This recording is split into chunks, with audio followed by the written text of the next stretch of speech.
Well, you want to make sure that you're comfortable. You are a competitor. How difficult is this for you to sit out these early games? Extremely difficult. I think everybody that knows me knows that.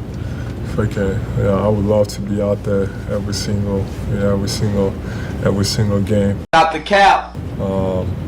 It's just unfortunate that some of them are not as lucky as others. To be, part of every single game. I wish that wasn't the case. But it's not for the lack of trying. It's tough. Like I said, mentally, you can play, but still trying to, get yourself mentally right to push. But like I said, everything is trending the right way. What kind of shit is that? And when was it decided between the Olympics and today that you would be taking this approach and missing these games to start the season? So now you see exactly what I was talking about. It was never decided. Like I said, everybody has been on the same page. If your body doesn't react well, and if your body tells you one thing, and I've done it. From what I can tell you, I've broken my face twice. Oh shit, here we go again. I came back early with the risk of losing my vision. Had broken fingers. I still came back. So I'm not gonna sit here and be like, when I see people saying he doesn't want to play. Well, no shit. I've been way too much. I've done way too much, for this city. What was that? I've been way too much. I've done way too much, for this city.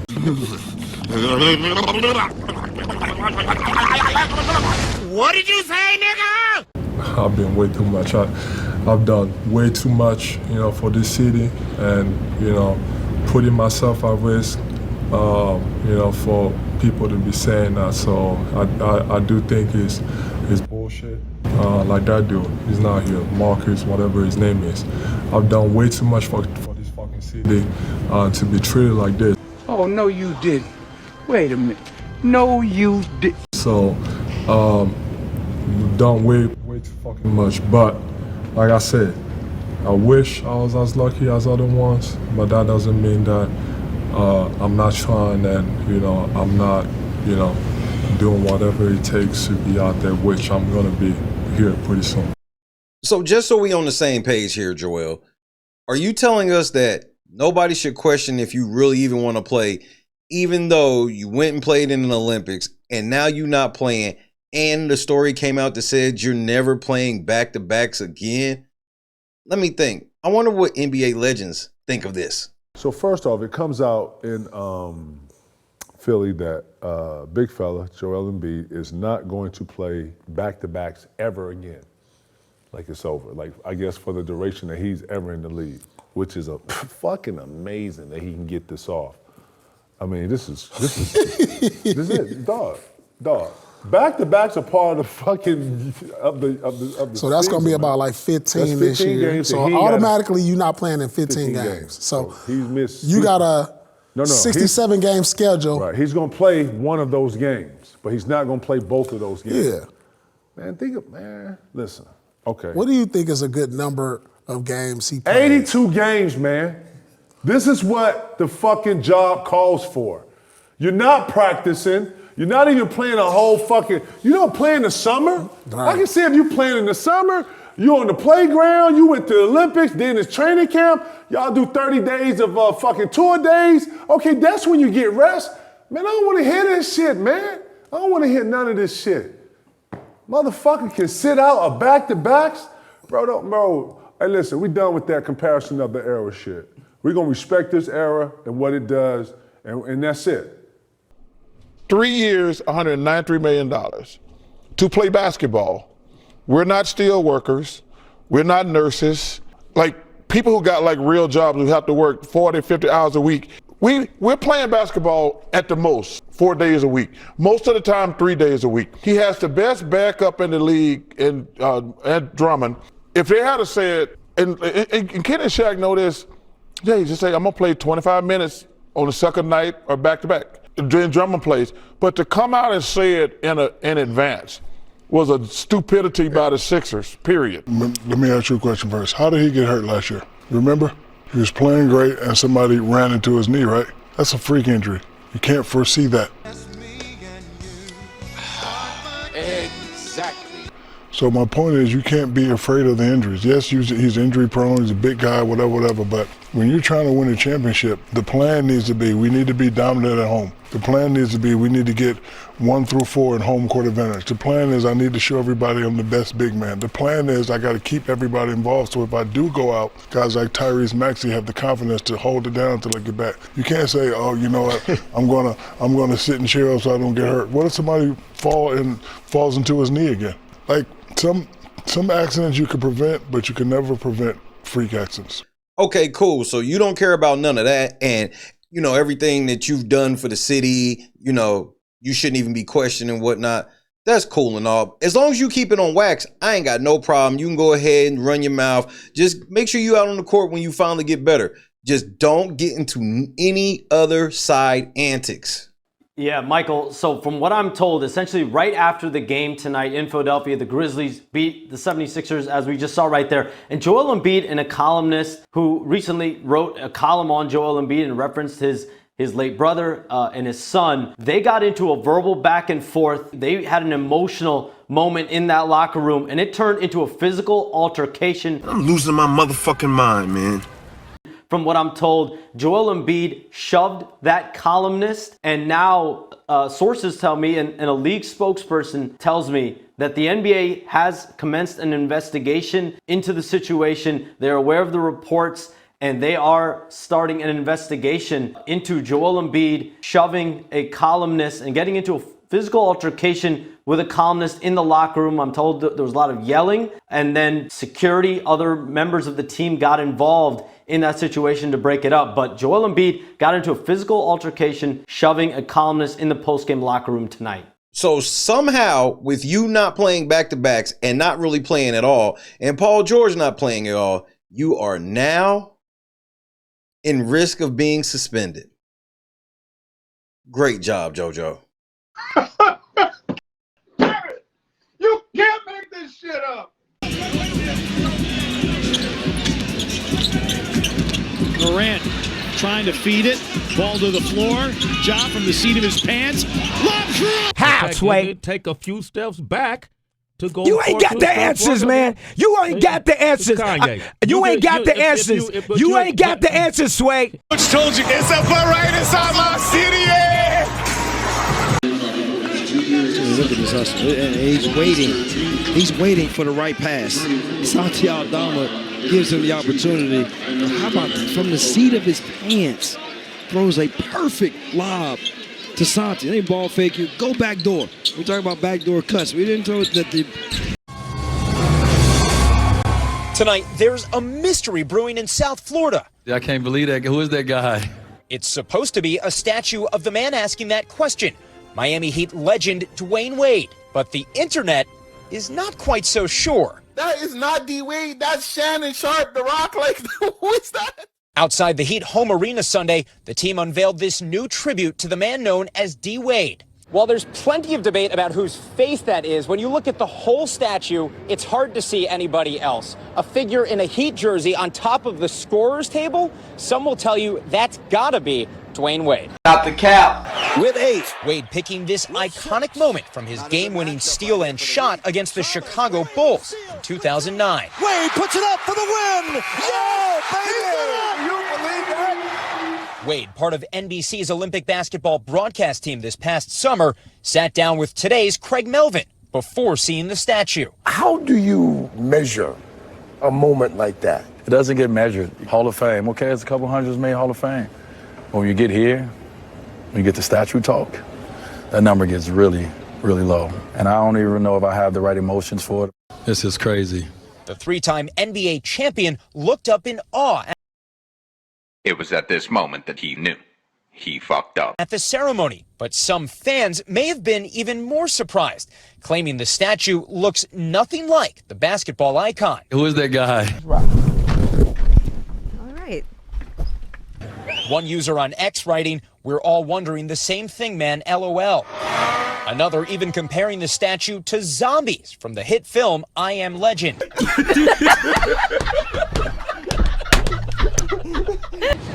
Outside the arena, some fans were skeptical. Not a huge fan of it, but I'm glad it's here. He deserves it all. While others say the internet does not do this artwork justice. When you look up, who do you see? I see Dwayne Wade, Flash, the legend, number 3, the most historical player in Heat history. I think it looked a lot worse actually on the internet and all the memes that they're making about it. A sentiment shared by one of the sculptors. I would say to anybody that's even slightly critical, come to Miami. Men lie, women lie, numbers don't. Come to Miami, take a look at it in person, and you'll be very pleasantly surprised. Both of the sculpture's artists defending their work, saying Wade visited with them 4 times, adding they used a computer to get the details right. Barely. He approved it on the site, he approved it in the photos, and he approved himself. And if somebody else doesn't approve him, he can go to Dwayne himself. I don't think that my money went the wrong way. Wade is far from the only famous figure immortalized in controversy. This is soccer superstar Cristiano Ronaldo, and this is his likeness. It was at this moment that he knew he fucked up. Allegedly, this bust in his hometown got so much blowback, it was redone. And if you love Lucy, you might not feel the same way about this Lucille Ball statue. Bitch, are you for real? Dubbed Scary Lucy before being relocated. But the man at the center of yesterday's latest newsy unveiling was all smiles. This is out of body, y'all. This is nothing that you can dream of. Well, no shit. This is nothing I ever thought I would experience. I didn't play for this. I didn't pick up the basketball for this. I picked up the basketball to change my family's life. And at the end of the day, that's what this statue is about. A remarkable career. Jesse Kirsch, NBC News, Miami. I would have been swallowed up. Have you ever been swallowed up? Have you gone through a time of swallowing? Hey, Flash, make this make sense, bro. You trying to tell me that you approve this statue that looks like you 20 years from now, that's actually you like 20 years ago, and you want me to believe that you approve this? We all know the truth. We all know Gabrielle Union approved of this monstrosity. She's the same person that told you to put that woolly powder in your beard. Using the included magnet pen, you drag the metal filings up onto the man's face and drop them in place to make different hairstyles and funny faces and create different characters. Look, Dwayne, we already know whose fault this is. You the same one that got your name spelled wrong your whole life, because since the hospital spelled it wrong, you'll just keep spelling it wrong as well. Bro, you were destined to have a statue like this, in my opinion. Paying so much attention to them, you can sneak a back out of the backfield and get that touchdown pass.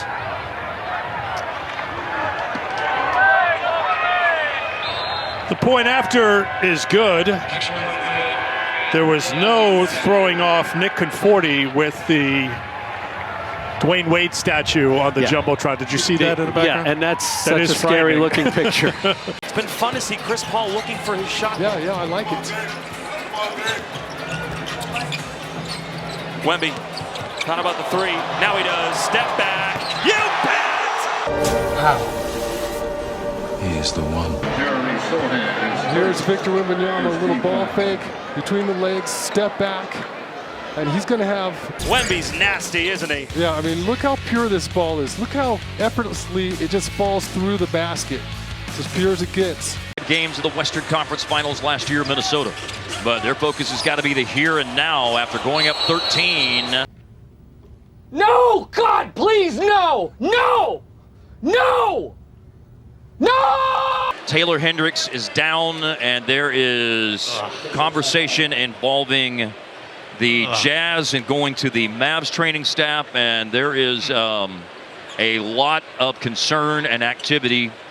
Deion Calhoun, who of course heads up the Mavericks athletic training staff. And Markieff Morris's face, Dwight Powell's face, P.J. Washington's face when he walked away from the incident. This may not be something that we're going to show you, and I certainly hope everyone understands and respects the decision with that regard, but this is something that is gravely concerning for all parties involved right now. I mean, this is some shameful shit.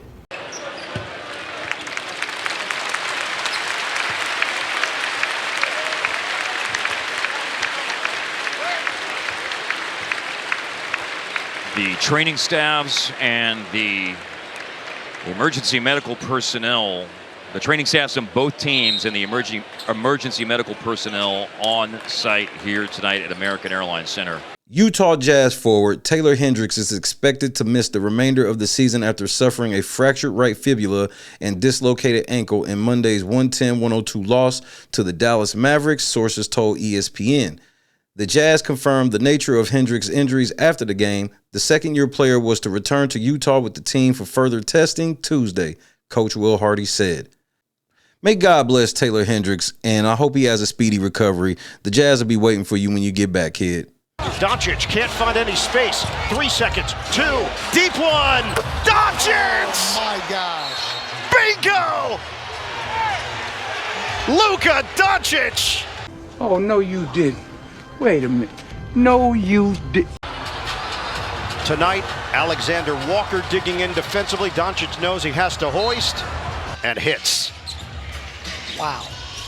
A huge blow for the Orlando Magic and Paolo Banchero after he is sidelined for at least a minimum of 4 to 6 weeks with a torn right oblique. So he had a hip injury. He was listed questionable going into the game against Cleveland tomorrow, but now it has come out that he has torn the oblique and will miss a minimum of 4 to 6 weeks. So he's out indefinitely, and this is a huge loss for not only the Orlando Magic, but Paolo and the NBA. Paolo was playing his best basketball to start the season. You know, he dropped a 50-point game the other day, becoming the youngest player in Orlando Magic history to have a 50-point game. Was averaging 29 points on 50% shooting from the field, close to 9 rebounds and close to 6 assists. So as I said, he will be reevaluated in 4 to 6 weeks, and it all depends on how he responds to treatment, but just a huge blow for Paolo and the Magic. Love to watch him play.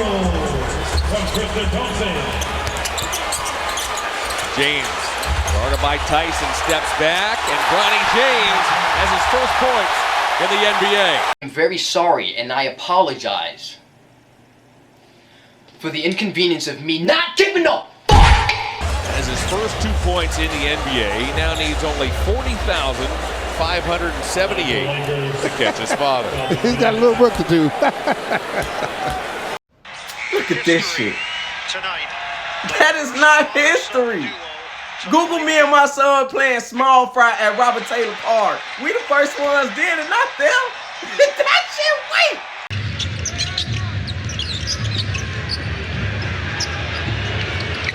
Tatum missed everything. Brandon Miller throws it down.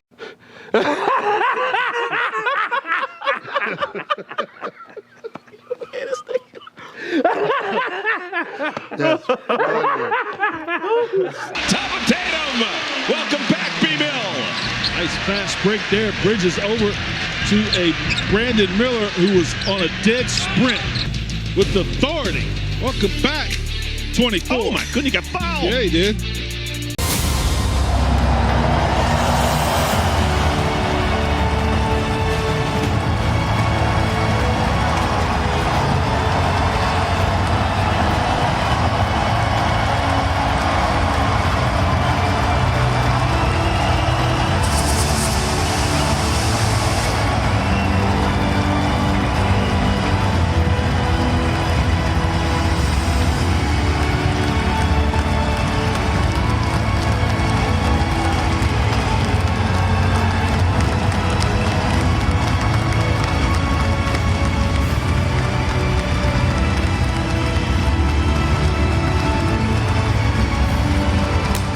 He gonna cry in the car.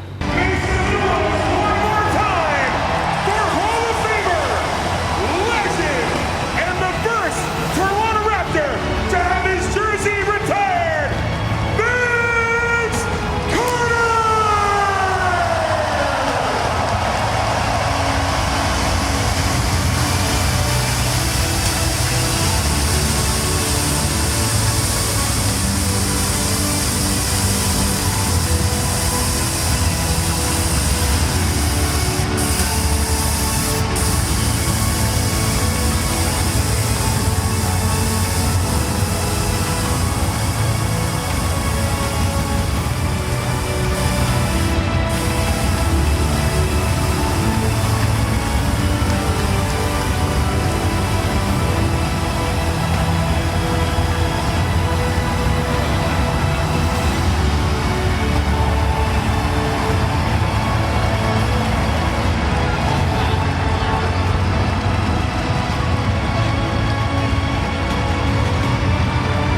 Congratulations to Vince Carter, aka Vince Sanity, aka Air Canada. Hey, bro, I am so happy for you, bro. But in true LNC sports fashion, hey, we got to go over some of my favorite Vince Carter Toronto dunks. It was hit 20 from downtown this year. 20 of the... Oh! Vince Carter showing you some of the highlight reel. And it brings the crowd alive. And he gets a hand from the crowd. I mean, I could go with this one. This young team. Fox has got the ball for his outside jumper. It's no good. Hits the top of the board. Comes down legally. It goes off to Carter. Vince Carter down the middle. Change direction. Oh, slam dunk. One of the greats of the year.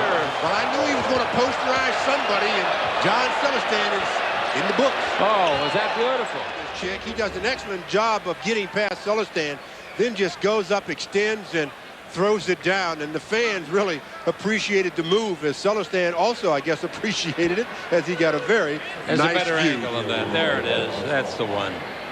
Beautiful. Mr. Excitement. Or how about this one? Carter elevates and throws it down. My goodness. Vince Carter trying to make an impact with a slam dunk right over top of Dikembe Mutombo. They're still talking. Or maybe even this one. Has it knocked away and stolen by Oakley. The lob. The fans got what they wanted. The pass. Pete Chilcutt will come in. Taylor will come out. The pass. How does she do this? I'm sorry. The fans are loving it. The Clipper players, of course, are not. But obviously, the greatest dunk of all time from Vince Carter as a Toronto Raptor. He wasn't in a Toronto Raptor jersey, and he wasn't even in Toronto. He wasn't in the United States either. Slow him down, which he did, but Payton still goes right at it, misfires. Bonato gets with a sloppy pass. Carter inside. Woo! And the crowd responds to a spectacular dunk from Vince Carter. What kind of shit is that? It's the United States because the overwhelming favorite, but they love when this stuff happens. That's why I said now a smile and the energy and the crowd eat out of the palm of your hand. I mean, they just want to love Vince Carter here. This guy has so much talent. Huh? Just look at this spectacular takeoff. He jumped over his head. How, Sway? Take a few steps back to go. You ain't got the answers, man. You ain't got the answers. You ain't got the answers. You ain't got the answers, Sway. I mean, Frederick Weiss, you got to know, man, the guy's coming to do that. You got to take a foul. That's like something that was set up in a slam dunk contest. Look at this. He scissored over his head. It's almost like, where did he go? Pause. My goodness gracious. Vince Carter, slam dunk champ. And more importantly that, a guy who now is becoming a great all-round player. The great steal. Wow. Kick in the legs, the fist. Have you thought how 10 might look next to 15 and 7? Nah, it's crazy because, I try not to think about it. It's just more so cool to see Vince go up than, without a doubt, Cal going to be up there. I rarely think about mine going up there unless it's mentioned to me, it's beyond honor. I'm always humbled just the thought of that even being an opportunity. DeMar, in tonight's broadcast, Drake said if you ever put up the DeRozan banner up, I'll go up there and put it down myself. Speaking of national treasure. Yes, if you ever put a DeRozan banner up, I'll go up there and pull it down myself. That's the answer to your question. Sound real hard on the phone, nephew. What's your reaction to that? Well, he gonna have a long way to climb to take it down. So I tell him good luck. Thanks, everyone. Thank you. Thanks, sir. Thank you. Man, Drake, shut your weak ass up, bro. Don't nobody give a damn what you have to say at all, bro. I truly think that you need to be banned from doing commentary because you was high, drunk, or something else. You really need to be banned from the games, bro. Stop acting like you don't own the Raptors, bro. We all know why you mad anyway. Think Get his face tatted like a bitch apologizing. I'm glad D-Rose came home, y'all didn't deserve him neither. What, you in your fifis because DeRozan was in that video with Kendrick Lamar? Hey, bro, don't nobody care. DeRozan clearly didn't care. He still dropped 33 on the Raptors anyway. Yeah, the Raptors got the win, but they should have got the win. It was literally Vince Carter night. It wasn't Drake night, because we all know how we feel about Drake night, don't we, KD? I don't give a damn about no damn Drake night. I'm sick of Drake. And Drake, you just in your feelings because you just been taking L's all over the place. You have nothing to do with the NBA, bro, at all. You wish you did, but you don't. Why don't you buy you a team? You got all that bread, Mr. Six God. Yo, the devil's in full effect. But these are our stories from week 2 of the NBA. Did we miss anything? Get in the comments right now. Hit the like button, hit the subscribe button, and make sure you hit that notification bell so you don't miss out on any more NBA updates right here on LNC Sports. God is great. Peace. Give a damn about no damn Drake night. Minnesota has 6 turnovers here in the fourth quarter. Christian Braun goes right at Gobert. Oh, what a slam for Wow, Mitchell now works on Trent. Lost it momentarily, recaptures 3 seconds left. Mitchell for the win! Yay! Knocks it down! Hopkins long and strong. Pajemski's doing everything. He got 7 boards, 7 assists, 12 points. Oh, Kuminga! In and out! Take me through this move. Oh my goodness. It's just like a little in and out. And Brandon Ingram fell for it. Talk about biting. Think he's going left. No, he's not. Kuminga wasn't satisfied. He wanted to, even Coach Kerr's like, oh.